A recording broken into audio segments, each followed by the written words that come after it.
সালাম ও শুভেচ্ছা প্রিয় দর্শকবৃন্দ। এই ঈদে যে সিনেমাগুলো মুক্তি পেতে চলেছে তাদের মধ্যে ব্যতিক্রমধর্মী সিনেমাগুলোর একটি হতে যাচ্ছে উৎসবের নির্মাতা তানিম নূর পরিচালিত বনলতা এক্সপ্রেস। ভিন্নধর্মী বলার কারণ হলো এই সিনেমাটি নির্মিত হচ্ছে কিংবদন্তি কথা সাহিত্যিক হুমায়ুন আহমেদের কিছুক্ষণ উপন্যাসের কাহিনী অবলম্বনে। ইতিমধ্যে সিনেমাটির ট্রেইলার টিজার দেখে যারা কিছুক্ষণ গল্পটি পড়েছেন তারা ক্যারেক্টারগুলোর সঙ্গে কাহিনী বেশ ভালোভাবেই রিলেট করতে পারছেন, কিন্তু যাদের কিছুক্ষণ গল্পটি পড়া হয়নি তাদের জন্যই আমাদের আজকের আয়োজন। এখানে আমরা মূলত কিছুক্ষণ উপন্যাসের কাহিনী সংক্ষেপ তুলে ধরব, যার আলোকে তৈরি করা হয়েছে বনলতা এক্সপ্রেস। হুমায়ুন আহমেদের কিছুক্ষণ উপন্যাসটি একটি মনস্তাত্ত্বিক ও জীবনমুখী গল্প, যা ট্রেনের কামরার ভেতরকার ক্ষুদ্র জগতের মাধ্যমে বিশাল জীবনের গভীরতাকে ফুটিয়ে তোলে। গল্পটি শুরু হয় ঢাকা থেকে দিনাজপুরগামী একটি ট্রেনের প্রথম শ্রেণীর স্লিপিং কামরায়। চিত্রা একজন বুদ্ধিমতী তরুণী, যে তার বড় মামার অসুস্থতার খবর পেয়ে অনেকটা অনিচ্ছা সত্ত্বেও চলে যাচ্ছে ট্রেনে, কিন্তু সে জানে আসলে তাকে বিয়ে দেওয়ার একটা পায়তারা চলছে। চিত্রার বান্ধবী লিলির মামা রেলের বড় কর্মকর্তা। সেই সুবাদে স্লিপিং কামরায় চিত্রার একারই থাকার কথা ছিল, কিন্তু তার কামরার সঙ্গী হন রশিদ উদ্দিন নামের এক অদ্ভুত বৃদ্ধ সারাক্ষণ সিগারেট খান, খুসখুস করে কাশেন এবং নিজের ছোট্ট মাথাটি একটি মাফলার দিয়ে পেঁচিয়ে রাখেন। চিত্রা শুরুতে তাকে নিয়ে ভীষণ বিরক্ত হচ্ছিল, কিন্তু গল্পের গভীরে গেলে আমরা জানতে পারি এই বৃদ্ধ আসলে একজন বিশ্ববিখ্যাত ম্যাথমেটিশিয়ান বা গণিতবিদ। এক জায়গায় তাকে নিজের পরিচয় বলতে শোনা যায়, আমি একজন দৈত্য। আসলে একটি প্রখ্যাত বিদেশি ম্যাগাজিনে রশিদ উদ্দিনকে নিয়ে একটি ফিচার ছাপা হয়েছিল অঙ্কের দৈত্য নামে। চিত্রা রশিদ উদ্দিনের ধূমপানের হাত থেকে বাঁচার জন্য কামরা ছেড়ে বসে খাবারের বুফে কারে। সেখানে যাত্রার মাঝপথে চিত্রার সাথে পরিচয় হয় আসহাবের, যে পেশায় একজন তরুণ ডাক্তার। আসহাব তার মা সাজেদা বেগমের সঙ্গে ভ্রমণ করছে। সাজেদা বেগম একজন অত্যন্ত প্রাণবন্ত ও স্নেহশীল নারী। তিনি চিত্রাকে প্রথম দেখাতেই পছন্দ করে ফেলেন এবং কোনো এক বিচিত্র কারণে চিত্রাকে তার ছেলের হবু স্ত্রী বা পছন্দের কেউ হিসাবে ভাবতে শুরু করেন। তিনি চিত্রার সঙ্গে গল্প জুড়ে দেন এবং তার পারিবারিক খোঁজখবর নিতে থাকেন।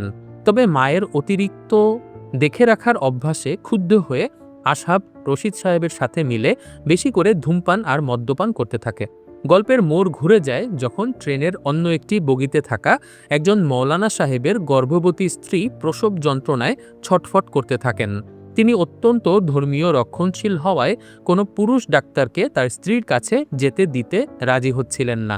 এই পরিস্থিতিতে বৃদ্ধ রশিদ উদ্দিন এবং চিত্রা এগিয়ে আসেন। রশিদ উদ্দিন তার বুদ্ধিমত্তা দিয়ে মৌলানাকে শান্ত করেন এবং চিত্রা পর্দার আড়ালে থেকে ডাক্তার আসহাবকে সহায়তা করে। ট্রেনের কামরার ভেতরেই একটি সুস্থ পুত্র সন্তান জন্ম দেয় মহিলাটি। এই পুরো ঘটনায় চিত্রা ও আসহাবের মধ্যে এক অদৃশ্য ভালো লাগার সম্পর্ক তৈরি হয়। ট্রেনে একই সাথে ভ্রমণ করছিলেন স্বরাষ্ট্রমন্ত্রী আবুল খায়ের বা একে এবং তার পরিবার। ট্রেনের সেলুন কারে তাদের বিলাসিতা এবং ক্ষমতার প্রদর্শন গল্পের একটি ভিন্ন মাত্রা যোগ করে। মন্ত্রী মহোদয়ের সাথে ছিল তার স্ত্রী সুরমা এবং তার নববিবাহিত শালী এবং তার স্বামী। সেলুন কারে লাইভ মিউজিক চলার সময় একজন রেল কর্মচারীর হাত থেকে মদ পড়ে যায় মন্ত্রীর স্ত্রী সুরমার শাড়িতে। এ ঘটনায় সুরমা অত্যন্ত ক্ষেপে যান, সেই রেলওয়ের কর্মচারীকে অপমান করেন এবং সবার সামনে কান ধরিয়ে উঠবস করান। বদরুল নামের এক ক্যামেরাম্যান সেটা ভিডিওও করে ফেলে। তবে তিনি যেটা জানতেন না সেটা হলো তার স্বামী আবুল খায়েরের মন্ত্রিত্ব চলে গেছে। এই ঘটনা অবশ্য বাইরের জগতে ছড়িয়ে গেছে, তাই সেই রেলওয়ে কর্মচারী তার কলিগদের সঙ্গে যখন শেয়ার করে মন্ত্রীর স্ত্রীর খারাপ ব্যবহারের কাহিনী, তখন তারা সিদ্ধান্ত নেয় আবুল খায়েরের উদ্ধত পরিবারকে শিক্ষা দেবে তারা। কিন্তু রানিং ট্রেনে আমরাই সরকার। এরপর ট্রেনের স্টাফরা মন্ত্রীর কামরায় আলো নিভিয়ে দেয়।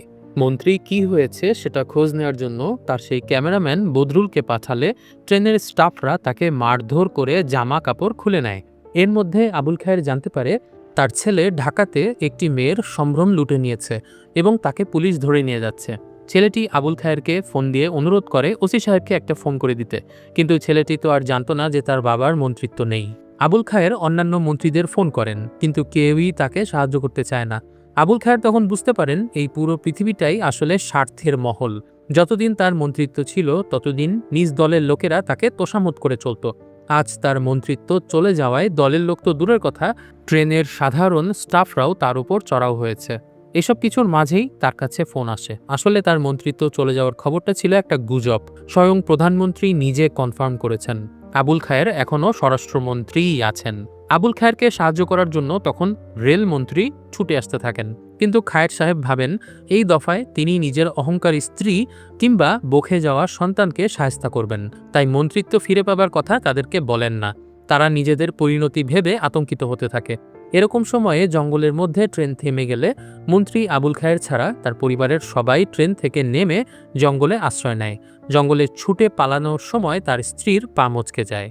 এর মধ্যে আমরা দেখতে পাই সেই মৌলানার স্ত্রী অতিরিক্ত রক্তক্ষরণের কারণে মৃত্যু ঝুঁকিতে পতিত হয়েছেন।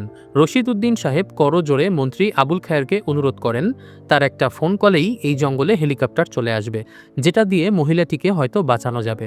কিন্তু মন্ত্রী হয়ে গেলে মনে হয় মানুষের চামড়া মোটা হয়ে যায়, তাই আবুল খায়ের এত কিছুর পরেও একজন মহিলা মারা যাচ্ছে জেনেও কর্ণপাত করেন না। 3 দিনের বাসি গু খাবে, পাখি উড়ে বেড়াচ্ছে সেই গু খাবে শব্দ। এদিকে সেই ট্রেনে ছেলের লাশ নিয়ে যাচ্ছিলেন একজন ভদ্রমহিলা।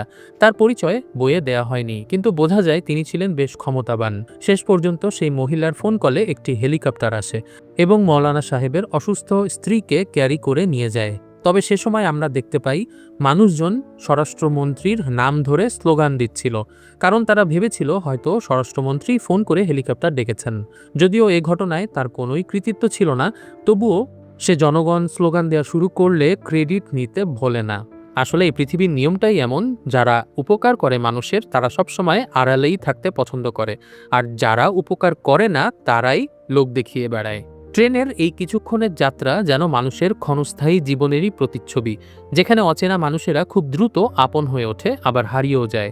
চিত্রা তার বান্ধবী লিলিকে ফোন করে স্বীকার করে যে সে জীবনে প্রথমবারের মতো কারো প্রেমে পড়েছে, যা মূলত ডাক্তার আসহাবের প্রতি তার অনুভূতির প্রকাশ।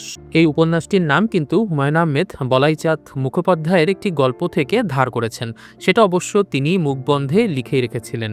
পরিচালক তানিম নূর এই গল্পের অনুপ্রেরণায় নির্মাণ করছেন বনলতা এক্সপ্রেস নামের সিনেমাটির মূল থিম আমরা তো মোটামুটি বুঝলাম। এটি মূলত মানুষের জীবনের আকস্মিকতাকেই তুলে ধরেছে।